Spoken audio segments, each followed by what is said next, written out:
ourselves into this game, as we do have the red Zerg to the top left-hand side. This is Namshar. And he's up against the blue Terran player to the bottom right-hand side. This is Team Liquid's uThermal. Hey, you guys taking the piss out of my balloon? I think it's a good balloon. Just because I can't draw the string very well, guys. I thought it was really good. I was really proud of my drawings.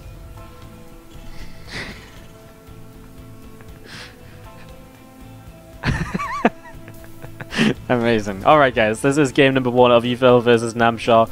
Our third series of the day here. Again, we're going to have 5 live best of 3s today. And after we have 5 live best of 3s, we do have then a non-live best of 3. We'll be doing some of the matches that have already been played from replays. Again, we've been obviously giving you guys some updates here and there with little bits and pieces of what's going on, some of the action from the other matches. But yeah, we'll be giving you guys, maybe we'll cast a couple of the other matches that we didn't cast live from replays, just to kind of bounce up or buff up the extra StarCraft 2 action.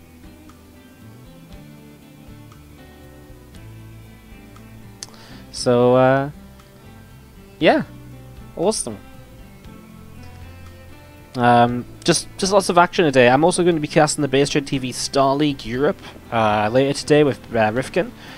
That's in 4.5 hours, so yeah, it's a fun day of StarCraft 2. Looking forward to it personally, and basically casting all day long. So yeah, hope you guys are having fun so far. Of course, if you are enjoying the stream, don't forget to hit that follow button to see when I go live in the future with more StarCraft 2 content. And of course, if you want to support further, you can subscribe, you can share, you can donate. All of those go a long way to me being able to stay as a full-time StarCraft 2 streamer, caster, and content producer, running events and all the rest of it. Alright, well, we do see this Reaper is coming in towards the upper side of the map to see what else is going on, and just going to be having a couple of Zerglings coming in to try and chase down this Reaper. So Reaper early on looking to get some damage done. It's a factory-based follow-up, which is obviously no real surprise. I mean, 2-1-1s really are not in the meta nowadays, even though we see them now and then. This is not going to be one of those times. So the factory is not surprising at all just yet. As we get that underway, that's about to actually finish up even on this side of the map, and a reactor about to finish up on the barracks. A starport starts, or was about to start. There we go, starport starts.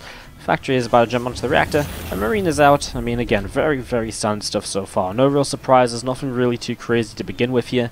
We're just waiting to see where this game is going to get going in the next few moments. So yeah, third hatchery off to the side. We'll see a grenade coming down, pushing a few lings away.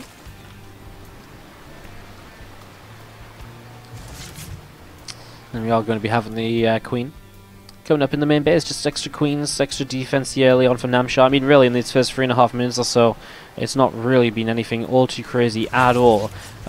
Really has just been the straight up and standard TVZ for these early stages, so...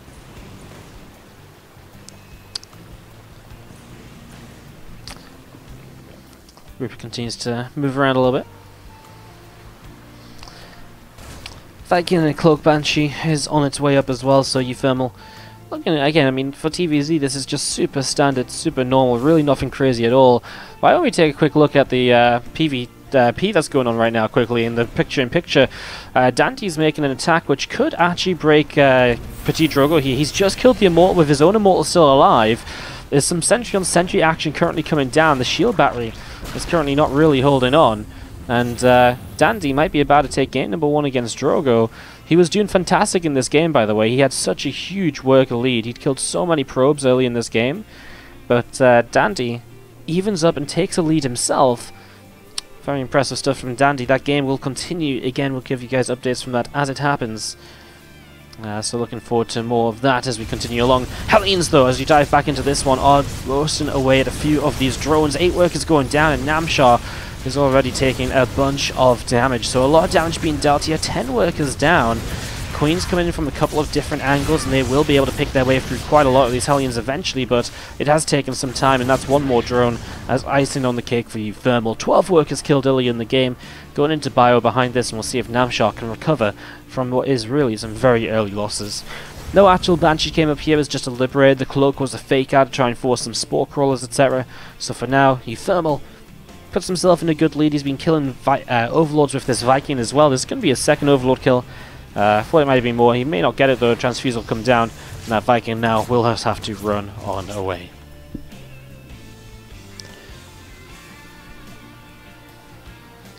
Liberator comes up the left-hand side. We'll be trying to siege up in the next couple of moments. Siege up and maybe get rid of a couple more workers here. I mean, it's nice, again, some more little bits of harassment going to force workers out of the gas, which is huge, of course. It actually gets 4 kills as well. And of course, now is going to be a little bit of a dance as this Liberator repositions itself a few times over. Viking's still trying to find more damage.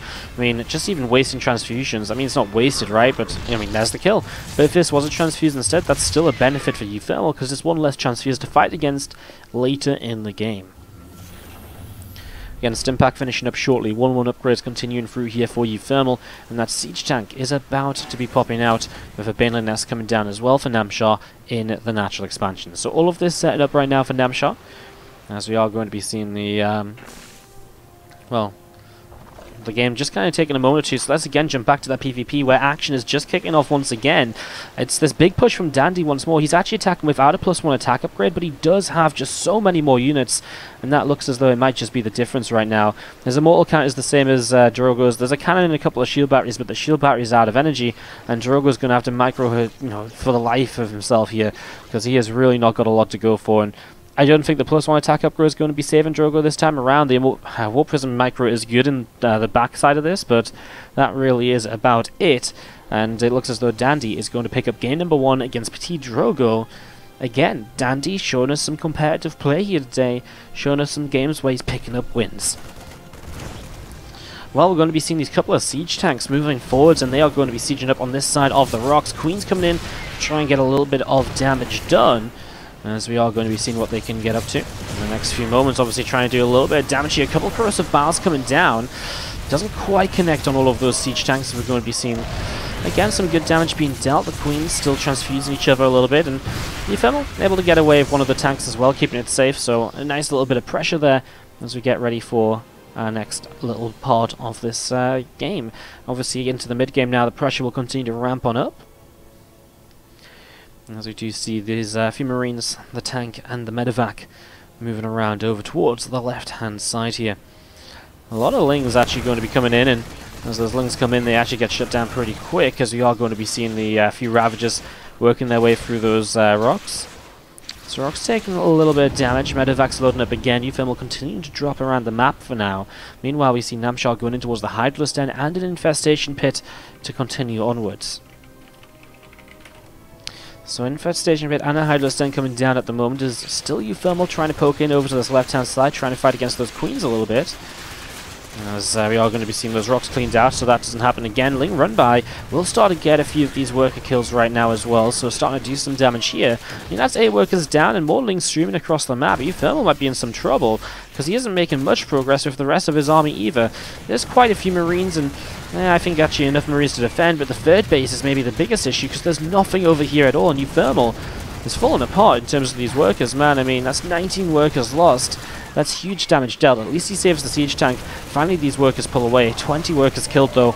It's already an insane amount of damage dealt, as we are going to be seeing uThermal is able to hold on in the end, and still has a good army to work with, but losing 20 workers is never going to be pretty.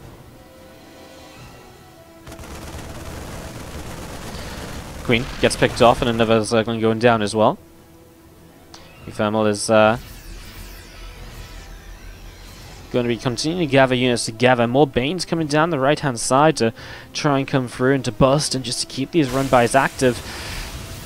Nothing found just yet there, as you are going to be seeing the SCVs pull away pretty fast. Couple workers lost, but it's the Ling follow-up that's the biggest issue. But uThermal is already aware of the possibility. He has that sense tower, so he sees it coming in, and he is able to minimize the damage dealt here. Namshar is just looking to avoid fights, although I have to say, throughout all of this, Namshar really delayed his 2-2 upgrades. They're very slow, and with the slower 2-2, obviously gives uThermal a lot of time to use his own 2-2 to his advantage. So that's a big set of upgrades here for uThermal, as we are going to see Marines coming in. Those Lings push back already towards the upper right side once again. A lone tank just left over here from earlier in the game. We'll get a couple of shots off at least. couple of link kills before it goes down. And uThermal, though, are still on the map as Namshar setting up into Vipers to fight the siege tank, setting up into Ultras to fight the rest of this army. uThermal has to start splitting kind of out of nowhere. Tanks are not sieged, but he will be able to take the fight because Namshar doesn't want to engage up that ramp. uThermal still splitting himself up here, seeing which direction he can go in next, as we do see the Ultras Cavern is about to finish up in the natural expansion. Still those Ravagers, Lings and Banes, seeing what else is going on. Marines continuing to move towards the upper left-hand side. Another siege tank coming through as well, and we are going to be seeing uThermal just continuing to push towards the left. Still has this 2-2 upgrades against the 1-1, and that is huge for him. It's so important. It gets so much done. As we're going to be seeing these siege tanks continuing to just control the positioning of this game. A lot of Marines off to the left-hand side as uThermal is kind of spread out in a weird position for the kind of fight to come in from the left. He's going to get the tanks now to start firing. He does stem some of his Marines and Namshar backs away. This base was a goner. Loads up one single medevac to the right-hand side, and uThermal keeping up the pressure around the map while also going for these larger pushes. So, again, trying to back up everything he can at the moment with whatever he can. As we are going to be seeing some of these Marines, tanks, and medevacs continuing over to the left-hand side here. uThermal still wants to keep up the pressure. Tank sieges, Lings, Banes, and Ravagers moving forwards, and those, well, that tank just absolutely gets decimated there. But the Marine count is still good, and there is still more tanks behind this. uThermal stems in from the right now. Namshar, a little bit slow to react, but he does react eventually. And some Lings start to come over, but now they go back over to the left-hand side. Okay, there it is. That's the Lings which he sent over here. uThermal loads up, and he'll look for somewhere else to attack this. As we do see the Liberators and tanks doing their job so far. First Ultra's about to pop. Kindness Platings coming through.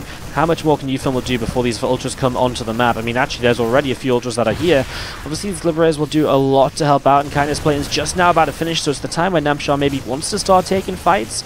Though not necessarily guaranteed. He loses this base with Queens with transfused energy nearby. He is busy dealing with this drop over here once again, and so uThermal distracting Namshar for long enough to get some good damage done, but now he really has to back away from this. He gets a Viper on the exit, but there really is no way he keeps on fighting. These Ultras are too powerful. uThermal has to back away and hope he's got something to actually deal with by Ultras back at home. More Liberators in the production tab, but they're not ready for a little while. There's a couple actually which have just come out. That's going to be absolutely huge for him right now. Alright, well, we are going to be seeing the few units continue to gather up towards the center. Again, more Hydras, Ravagers, Lingbane, Ultra. It's a really kind of mixed army, but as more Vipers come out as well, it's a powerful army, and Namshar has some busting potential to take down uThermal's attack here, perhaps. Or to take down uThermal's army, not necessarily attack, because I think uThermal wants to sit back for a moment or two and build up some more Liberators, rather than continue to be aggressive. He did do a lot of damage. He denied the 5th base, and that's going to be absolutely huge. Marines dropping down. We are going to be seeing this Hatchet taking some damage once again. uThermal will not get the kill, but he will be able to boost up in towards the main until maybe some Vipers stop him with a couple of abducts. And there's one yoink, and a dead medevac. The other medevac actually gets to unload at least, which is something, but maybe not really too much. Maybe he gets himself a Viper. That'd be huge. Just didn't quite stem towards the Viper in time. Will get himself a Queen though, maybe even 2, so still this drop finding some damage, even when it was already kind of shut down really. Not bad then, in the end from uThermal's drop, as we are going to be seeing some Marines off over to this right-hand side. Going to be coming in again, and just more damage being dealt, gets rid of an Extractor. Issue is Namshar actually has a bit of a bank already built up here, 2.5k, 1.2k in the bank. And that's quite a bit of money for him to rebuild with here, as we're going to be seeing these Liberators are kind of just out on their own and fighting. uThermal was not in position with the rest of those units, and it's the second time today as the Liberators have been off and away on a bit of a journey very early on, so obviously that's a little bit awkward here, as we will see Namshar continuing to get in position to try and keep on fighting this moving onwards. So Namshar is just going to back away. uThermal has a 5th base now in a forward location, so that's very powerful for him. He can definitely push forwards from here very nicely as well, so we'll see what maybe might just be about to happen from this sort of position. As you see, another couple of Crypt Teamers cleaned out. Marines stimming over to the left-hand side, another couple of Zerglings going down, and still Ultras, Ravagers, and Hydras chasing down this group of Marines. A few more Libs sieging up right now, and we are just going to be seeing still these Marines trying to push on forwards. We're going to be seeing the Hydras, Banes. Ooh, this is an odd split for uThermal. split into the left and the right, while the Liberators are mostly in the center, as Namshar is beginning to push on through this. Now, he still doesn't have a +3 Carapace upgrade, which means these Marauders actually still do quite a bit against the Ultras, as they do have +3 attack, and that's the one saving grace, I think, of uThermal, whose Liberators really didn't do as much as you might usually expect in this scenario. A couple of Creep Tumors going down as well, and uThermal is able to push that army of Namshar away up towards the upper left-hand side. We are going to be seeing, again, a few more of these Creep Tumors going down. We are going to be seeing this hatchery on the 6th base getting taken down as well. So hatchery taken down over here.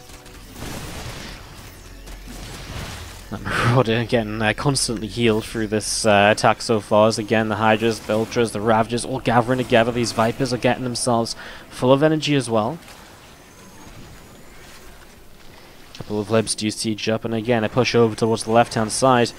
A scan to get rid of a few of these Creep Tumors would be a good little something, as we are going to be seeing this hatchery is actually in a lot of trouble. It's going to start falling. Attack comes in from the right-hand side. Liberators reposition themselves. The hatchery falls, so Namshar kept on 4 bases. But again, does that matter if he can win this fight right now very convincingly? Maybe he never needs this 5th base. Maybe he can just win with this army and the bank which he already has. uThermal's chasing down drones at the moment. He is able to push this away as more bio units come out. Still, just the lack of attack upgrades on the Hydras is a massive issue. The lack of Carapace upgrades is obviously an even bigger issue. And it just means that Namshar's army isn't as powerful every single time as it might initially seem, honestly.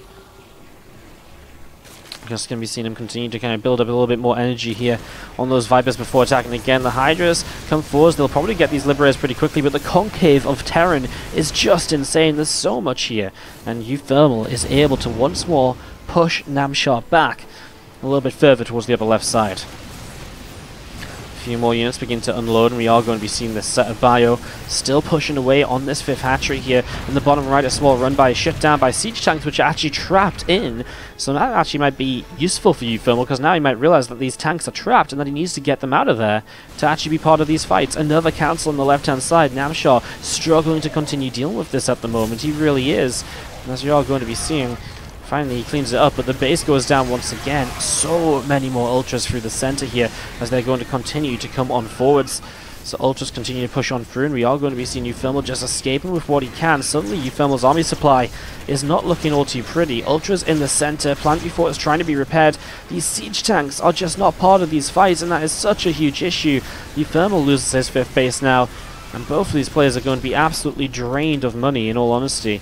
I mean, there's really barely anything going on here at all in terms of income for uThermal at the moment, because obviously 3rd and 4th bases are not very healthy at the moment. They've been mined for an absolute eternity. Those tanks have now found themselves, and they are now sieged up. This one Viper does not find the Blinding Cloud just yet, which it really wants to on top of those tanks. Now he does. And the Hydras will actually be able to get a lot done in terms of cleaning that up. uThermal kiting away, trying to hold on, trying to use a mule to block these Ultras up a little bit. Another mule as well, trying to hold this off. One Ultra falls, the other Ultra falls, and now a 3rd Ultra is continuing to go down, take a lot of damage. The Hydras out in the front are going to be difficult to clean up. Another Liberator is still around, and meanwhile the bio forces from uThermal keep on pushing out. He is going to take down another couple of Hydras, and he is going to make a cleanup here. Somehow, someway, uThermal has held on. He's got a base coming up in the bottom left-hand side. Wow, wow, wow. This is actually getting a little bit crazy here. As 20 minutes in almost, uThermal and Namshar are taking blows to the face time after time to stay in this game. Meanwhile, by the way, just to let you guys know, Drogo just evened up the series against Dandy 1-1. It was a very intense Phoenix versus Phoenix game, and it just went the way of Drogo at the very, very end. It was a very actual fun game to kind of keep an eye on out the corner of my eyes while this game has been ongoing. So 1-1 between Drogo and Dandy, as you are going to be seeing the Zerglin here getting picked off. Another couple of SCVs going down. And still this army on the left side from Namshar, Queens, Hydras and Ultras, gathering together to see what maybe they can do in the next couple moments. Lings up a right, going to clean out this engineering bay, as obviously Namshar maybe wants that base sometime soon. Lone couple of Liberators getting abducted and cleaned out very quickly, and uThermal needs his army to come into position here to help out. He will go towards the top side with a drop. Not even a drop, just a stim forwards of units, which is getting quite a lot of bio. This Planetary Fortress here gets taken down very quickly, so uThermal denied a 5th base yet again, but he is going to deny some of the mining on this side of the map from Namshar, who comes in with Zerglins. They should be able to clean up because these units are so low in health. and he will be able to clean up, and that's very important for him. As SCV is moving forwards, he's going to have to protect an orbital in this forward position now, as we are going to be looking to see what's next.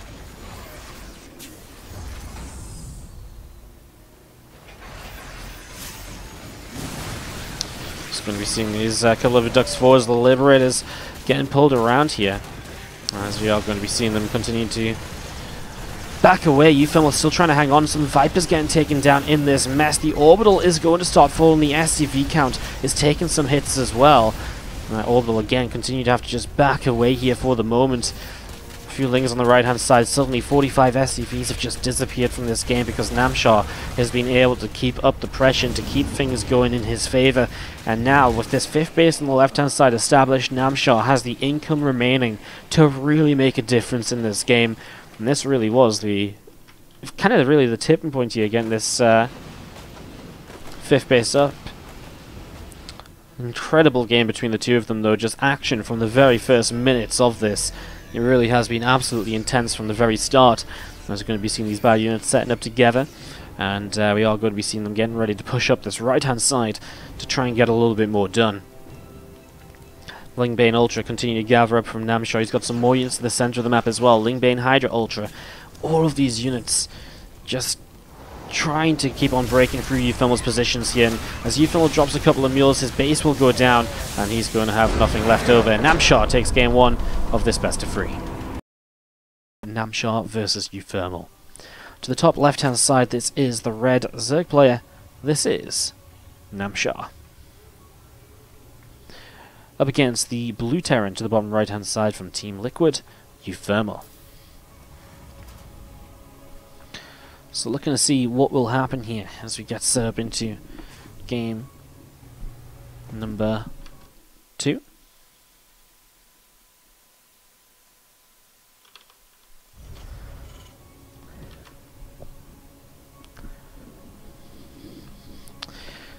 As we get this ready to roll, I guess that's actually just put on the picture-in-picture the PvP.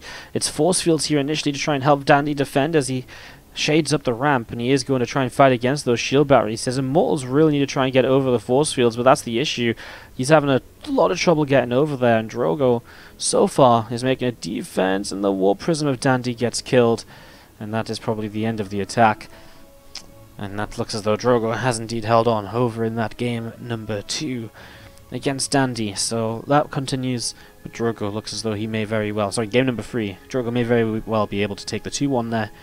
As for now, we just continue onwards, guys. We're going to be seeing the spawning pool on the way up from Namshar, and we're going to be mostly focusing on this TVC for now.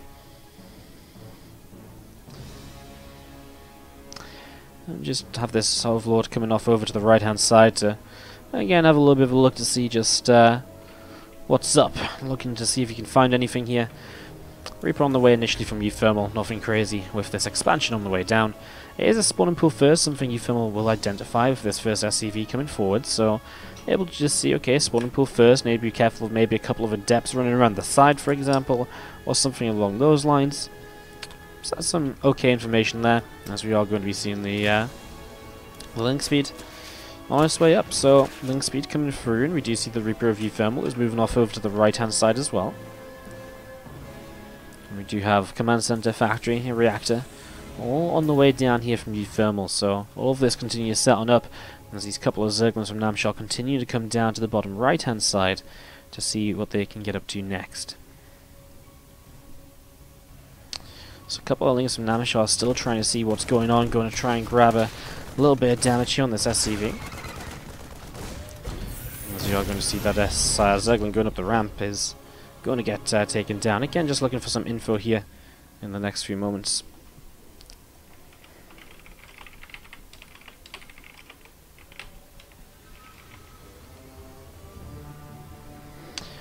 Again, Reaper, just coming in towards the upper left-hand side and see what happens. I'm going to be popping around, and we are going to be seeing the a little bit of damage being done. There's little bits and pieces around right now as you see the Reaper popping out and going through the top side. You're going to see a Lair, Rotron, and an Evo chamber coming up here from Namshar. All of this setting up and seeing what's going to happen next. Just a few more drones on the way out as well. And we are going to be seeing the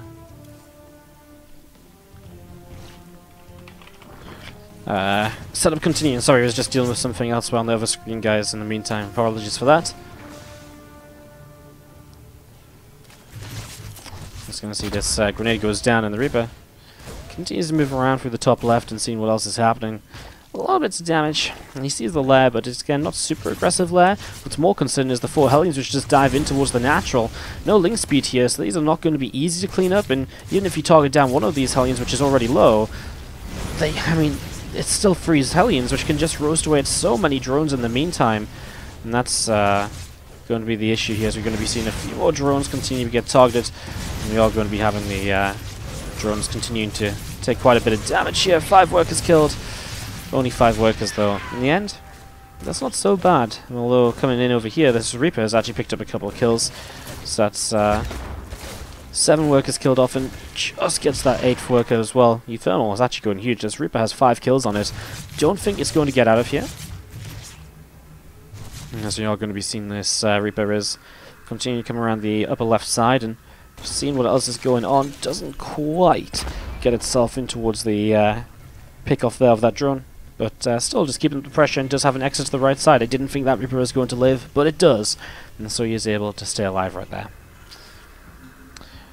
Well, coming across the map now, a Liberator and a Viking to continue the pressure. Just want to say thank you very much to 47ers coming in for the Cheer 1000 in the chat. Getting some woody hearts to the chat for 47ers. Thank you so much for the Cheer 1000. Appreciate it, man. Hope you're having a good one. And thank you so much for the support of the channel. As we do see this Viking heading towards the main base.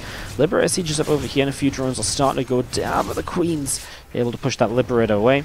And this Viking continuing to go huge right now, picking his way through this Overlord up to the top side, and that is going to be a pick-off. So Overlord goes down.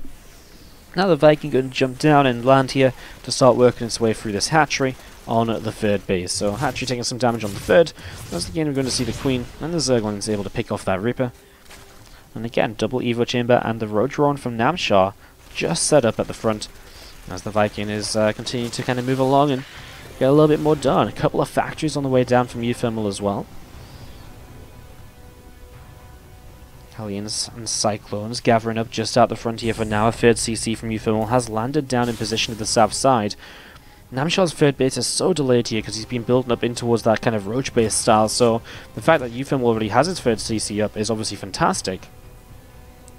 We are going to be seeing a cloak coming up here on the starport, and you're also going to be seeing a couple of extra factories, so it is going to be mech here for uThermal here in game number 2.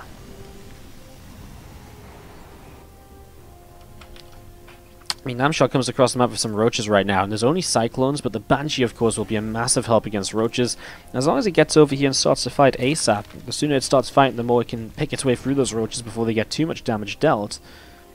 So those roaches continue to gather together, a few of them hanging off to the left-hand side. And these Hellbats coming forwards to see just what they can get up to. A few more roaches and Ravagers coming down to the south here. We're going to see this Hellbat is going to get taken down. A couple of Banshees working their way through this Ravager. It does get taken down here. And we are going to be seeing again just a little bit more damage being dealt. As these Cyclones pull back just a little bit. And we are going to be seeing these SCVs coming forwards. And, well, Cyclone's turn to keep on fighting. Again, the Banshee's dealing a little bit more damage. Liberator will siege up. And we'll be able to get a couple more kills here along the way. But this is a cleanup from uThermal. Yes, he loses some workers in the process, but it's super all-in from Namshar's point of view because he is on with only 37 drones. So he really needs to win with this. uThermal cleaned up the initial wave, but now the second wave is coming through, but siege tanks are going to be the biggest issue. Lings don't even have Ling speed to reinforce with, and it means those siege tanks are so safe, because if Lings can't even get on top of the tanks, what are they really going to do? A Queen from behind is actually going to come in, but that's just going to get chased away, and, well, I mean, there's enough Banshees right now to just keep on fighting this. Roaches and the Lings will dive in towards the natural now instead. And obviously uThermal has to go and deal with this, but again, he's 20 workers up. All he has to do is survive and keep on surviving. I mean, if you can lose another 20 workers, it means he's got an absolute eternity to clean up this attack, and with tanks here, of course, that just becomes so very easy. 2 tanks to the left side, 2 tanks to the right, and there's just no way you actually break through that anymore as Namshar. As he starts to try and drone on up here, it's just not looking good at all for him in this current situation, as we're going to be seeing. I mean, again, tanks just in position to get a lot of cleanup done, and you know, okay, now these tanks are going to fall, but they killed so many roaches in the process. And Namshar, his army supply just keeps on dropping, and that's the issue. His army supply was way far ahead before, now it's just even, and even below, and it's just not really a scenario you can keep on fighting in, down in army supply against a mech player, when you have roaches of all units. Roaches are meant to be the kind of unit which makes your army supply way more than it should be sometimes. And obviously right now, that just really truly is not the case. As we see those Banshees going to continue to chase up through the center, and those roaches continue to pull away towards the top side. Hydralisk Den dropping down here from Namshar. Just going to be seeing this extractor coming up. Sorry, a little bit of a PC like that. A couple of Banshees continuing on as well, and they are going to be trying to come in from the right hand side to get a little bit of something done. The Groove Spine upgrade from Namshar coming in as well. So 2-2 upgrades, Groove Spines. And again, these Banshees of uThermal just looking to get more damage. I mean, at this stage, uThermal really is in the amazing position. All he has to do is build up a little bit and go for an attack, and he should win. He could probably even attack right now, but it may just be safer for him to wait a little while, as we are going to be seeing the Banshees coming through the top side, and there is going to be a hatchery getting ready to drop down here on the top in the next few moments.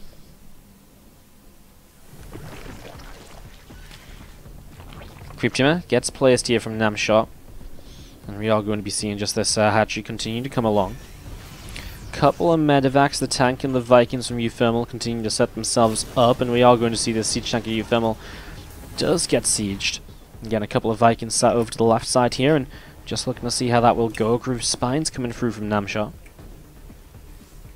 7 more Hydras on the way up. Infestation Pit is about to finish. Of course, that enables the Hive Tech to come on through here and allows Namshar to get towards Vipers, which are going to be essential in terms of cleaning up this siege tank force. You know, you need abducts, you need blinding clouds, otherwise there's no way for you to engage this. But is he going to even survive to get to that sort of stage of the game? Honestly, at this point, it doesn't really look like he will, right? I mean, yes, uThermal's just sitting here for now, but 150 supply, how much longer does he really just sit here for until he just unsieges and moves across the map? And moving across the map on Abiogenesis happens pretty quickly. I don't know if you guys have seen this map much before, because it doesn't get used all of the time, but when it does, well, you really do notice the size of it, and it is so freaking small that, again, when you start to move across the map, your attack will then hit about 5-10 seconds later. It's really insane just how small this map is. So here we go. uThermal loads up the Hellbats into the medevac so you can drop them on top of the units of Namshar, and again, uThermal just needs not even a good fight here, just like a mediocre fight will do it for him, because he's that far ahead in supply. Obviously, being this far ahead in supply, it's kind of hard for him to only find a mediocre fight. Most fights will be pretty convincing for him, as we do see him spotting this army to the right hand side, but well, here we go. He just moved out, and now again, he's already arriving towards the upper left hand side. And Namshar, 2-2 upgrades is maybe the one thing he's got going for himself, the upgrade advantage, but upgrades against mech isn't even that important when you're just so heavily outnumbered. The siege tank line literally reaches back over to uThermal's base now, and these units trying to attack from the backside are just not getting anything done. These Hydras are thinking about how they might want to engage in, but as soon as they do, these Hellbats have Blue Flame to utilize, and when they drop down with Blue Flame, they're going to get so much damage dealt. Another Ravager gets picked off at the back. There's the Hellbats dropping off here, and we are going to be seeing the GG. uThermal takes game 2, and this is tied up now. See where the groups will stand after this one. We will do a quick drop-in with the groups to see how that's continuing after this game. But for now, let's go in and introduce the players. Actually, just before that, I wanted to say thank you again, by the way, to 47ness, who did come in with that tier 1000 during the last game. Can you get a little bit of love for 47ness, an amazing artist, and a big fan of StarCraft, who seems to just consistently throw love out into the channels all around. You know, I go in a bunch of different channels, and I always seem to find 47ness just throwing down some love and bits and cheers, and it's always awesome to see people who just support StarCraft 2 in general. There's a lot of people who do, but 47ness with the bits, definitely one of them. Yes, the one right hand side. Again, thank you for sitting through that break. As I read to play here in game 3, this is Namshar. And he's going up against the Blue Terran to the top left from Team Liquid, uThermal.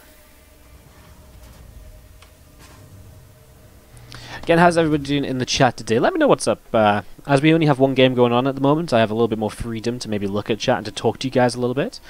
So what's up, guys? How's everybody feeling? How's everybody doing today? I hope you're having a good time. I hope you're ready for some more StarCraft 2 action. I'm personally looking forward to jumping into all of these games today. And tomorrow we have Group B of the competition as well. Tomorrow we have Alive, Nurtio, Cass, Bly, and a Protoss player, DNS. It's actually a really sick group. It's going to be really awesome. We start a couple of hours later tomorrow to try and avoid Super Tournament, but beyond that we will be casting live with all of this StarCraft 2. Honestly, it should be really good. I'm really looking forward to it.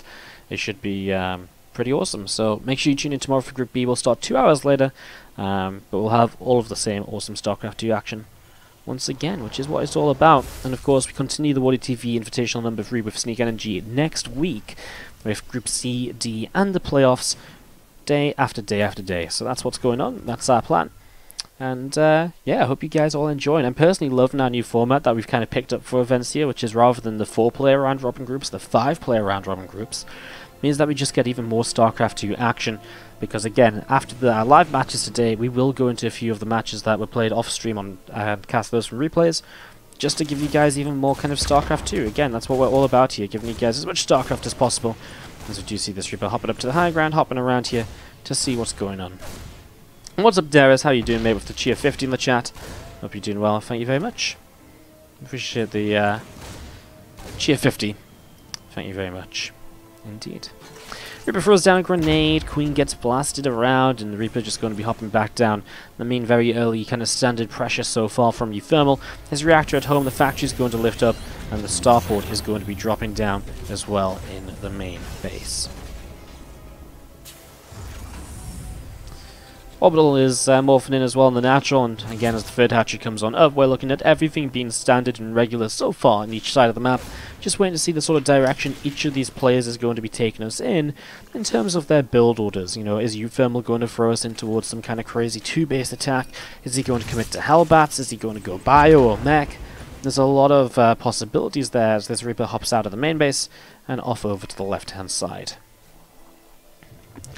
Petit Drogo won 2-1 against Dandy, Majestic.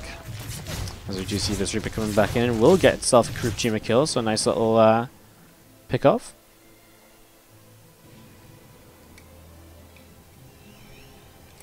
As we are going to be seeing the Reaper still off over to the left-hand side, and the Viking on its way out from uThermal, Cloak on its way up, and this Marine is going for the Overlord. Is going to be very close, doesn't quite go down. One hit away from death, though. That Overlord was really playing with its life right there, but just doesn't quite happen. So that Overlord staying alive, and again a few more Hellions gathering themselves up towards the natural expansion. The third CC will stop, drop on down, and we'll continue onwards from this point on. Liberator is on its way up, a couple of Hellions on the way out as well. And we are going to be seeing this Viking coming out and just poking away, finally gets that Overlord kill. Obviously, the longer you keep it alive, though, the less kind of early in the game you have to replace it, which is better for your economy. If you don't have to build an Overlord as early, well, it's obviously, hopefully it's a bit self-explanatory, you know, you just get a couple more drones up. It's just better to have to rebuild that as late as possible, so hiding it for a while did work out, as man, this is the third game in a row where Namshar is going to let these Hellions get quite a bit of damage done, honestly. 9 workers killed, and there's still a Hellion alive running in towards the main, but he doesn't get the shot off which he needs. So it's going to be just 10 workers, 11 here at the very end. I mean, 11 workers plus a bunch of Zerglings, though.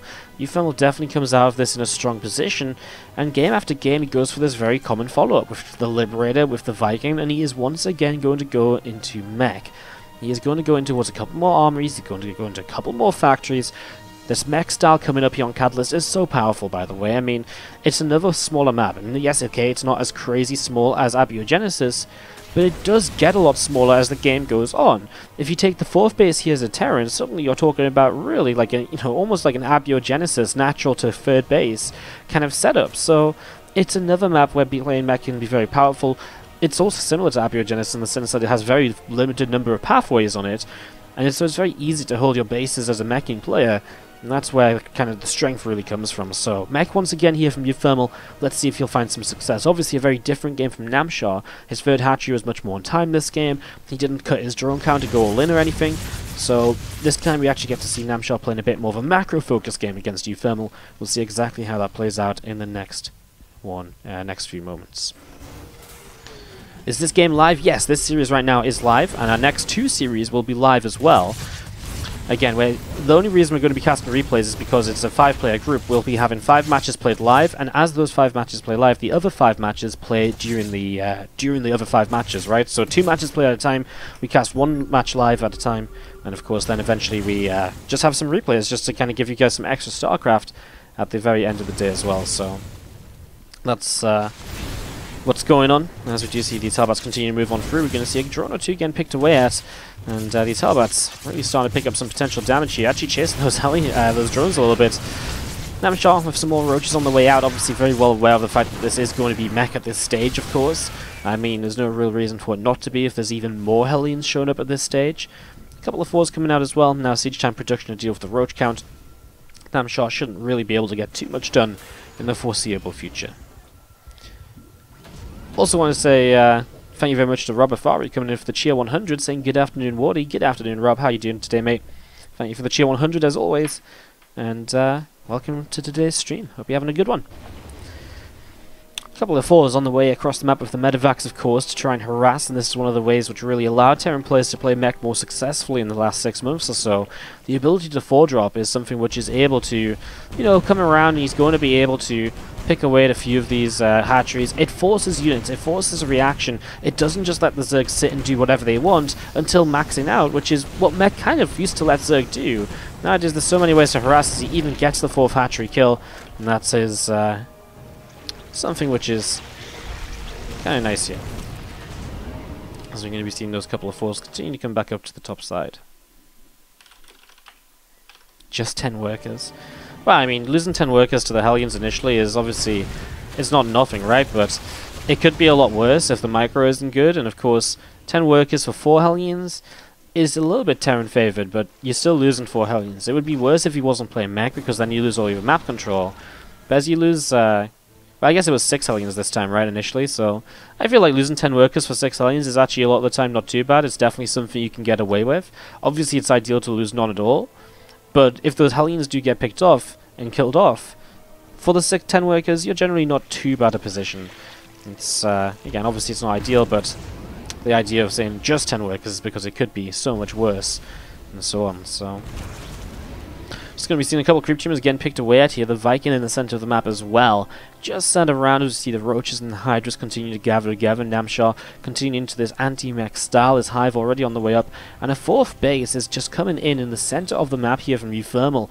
The 4th base, which is going to allow him to just, again, establish this real strong mech economy. But also, in the center of the map, it's going to hold a very important location for him throughout the rest of this game. And we do now see the hive finished. We should be seeing the first Vipers coming into play very shortly. The utilities on those Vipers, the abducts, obviously the blinding clouds are very important to help fight the siege tanks, but even parasitic bombs to help fight the air army eventually is going to be important too. So those Vipers are going to start being introduced, and they're going to be a part of this army for the rest of this game most likely. Hellions coming down the right hand side, and just going to be seeing if they can do something. They actually ran past all of those roaches, so a potential dive in towards a mineral line, but I mean, Hydra's here to intercept, and there's no blue flame, so they can't even trade too well with the Hydras initially. Blue flame starts up just as those Hydras come in and fight those Hellions, so maybe a bit of realization there from uThermal that he probably does need that somewhere along the way here, otherwise he might be falling into some sort of trouble. Again, a couple of Vipers going to be finishing, and as those Vipers finish up, the Spire starts to come down in the back of this main base. So, starting up a Spire, we're going to be seeing another creep tumor getting killed off here as well, and again, Hydras from Namshar coming out into the middle of the map. Already a couple of tanks sieging up, able to pick away at a couple of creep tumors here. And again, a lot of Vikings, Hellbats, and 4s with tank support is coming forwards here. The Vipers are only 2 of them out right now, and they're actually over in the main base. They got a little bit of a distance to come. Lovely counterattack, but look at that tank positioning. A lot of workers lost here, but this tank has dealt so much damage. This tank's an absolute hero. Oh my god. Wow. 12 kills on this tank, and that's going to be a cleanup. 14 workers dead, yes, but he cancels a 5th base in the middle of the map. And we are going to be seeing Hellions, tanks, and 4s continue to move forwards here. We're going to be seeing the Hydras in the middle of the map. And we are going to be seeing Namshar continuing to see what is going to happen next. Well, Namshar tries to take a base to the right-hand side. He has to take a 5th base somewhere along the way. uThermal is setting up quite the siege position. Obviously, this is where the Vipers are going to be essential in terms of breaking out. But it's so difficult to fight this even with the Vipers, because now uThermal's been able to pre-spread his tanks, and obviously he's got all of these kind of, well, just different positions to really utilize. And oh my god, Namshar can't even run between his bases without being in trouble here, trying to come in on the right-hand side as well, but it's just not happening. Hellions came across towards the bottom left-hand side, and that's already 8 workers dead. It pulls so many units out of position that it allows uThermal to come forwards here, and he has a bit of a go at a Viper there with those Vikings. Obviously losing the Vipers really could be game-ending if you lose too many of them at once now. A few more Hellbats coming forwards, and we are just going to be seeing still these units setting up in the center of the map. More units coming across, more Hellions just rallying, more tanks reinforcing. A 5th base from uThermal hides towards the upper right hand side. Still scanning around and picking up information on where the bases are, where his opponent's army might be. Vikings actually in position to deal with the Viper flank, and that's huge. 2 Vipers go down without getting anything done. 3 Vipers go down. And that's obviously absolutely insane here, as we're going to be seeing these Roaches and Hydras continue to push on through. We are going to be seeing these units coming in from a couple of different angles, and now the Vikings might have to land to help out, but, well, no, they don't. Actually, the last few Hydras just disappear, and uThermal's mech army continues to push down towards the lower right-hand side, and we'll be looking to shut down the rest of this. 13 drones down, and we are going to be seeing these Vikings just landing with the smart servos. No Vipers to deal with, so may as well just add to the ground army, protect those tanks. That's GG, and uThermal takes game 3 to take this series 2-1.